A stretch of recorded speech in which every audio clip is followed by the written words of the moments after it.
Alright, we're back here in the back of the garden where things get abandoned.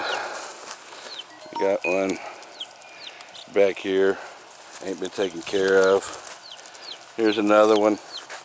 I threw up this backdrop so that I could, might help with viewing. Not sure. But basically, we was talking about abandoned, you can see all this disease on the lower leaves. Of course, any of them that are close to the ground are gonna have it. But you also notice that everything that can get away from that, everything that can get away from the disease comes out fine. It's nice and green. Actually, it's not nice and green. They need fed real bad.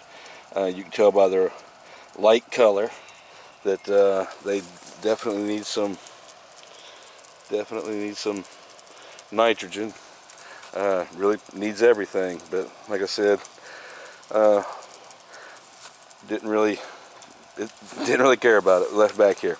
So obviously I just stuck that in there, and there's two plants, two better boys in that pot. Normally they're better taken care of, but so this is a good place to start. If this is what you're looking at home, then there's one way to remedy it.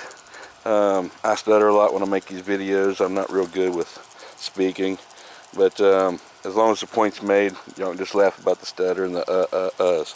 So here we go. First thing I want to talk about is the disease can be carried from everywhere. Tomatoes should always be the first thing you take care of in the garden, the very first thing, and then go out into the squash and the cucumbers and all that, because the wilts and the bacteria live on the leaves of the squash and the pumpkins and the zucchinis and everything else. It just doesn't affect them. But when you walk through those, it gets on your pants and then in your hands and whatever. And then when you walk through the tomatoes, everything that you touch, you just spread without even seeing it. You just spread that those wilts and molds and mildews and diseases. So it's just best practice to do tomatoes first, then go to the rest of the garden. And with that thought in mind, now I've got a mess here. So in order to fix this mess, I can't just go and grabbing everything because those lower leaves have disease on them.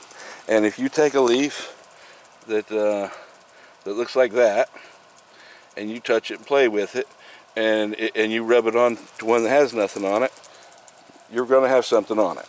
Maybe not so much when it's dry like right now, but if you're out in the morning and there's dew or there's a little bit of dampness around, it's going to come off of one thing and stick on something else. So it's going to take me a second to get this thing on a tripod, but so I can have two hands.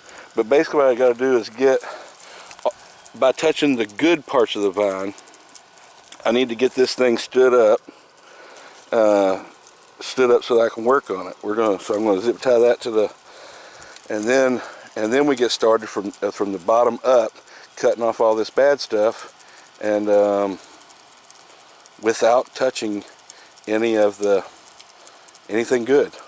That's the reason why it's best to start at the bottom and just let it fall.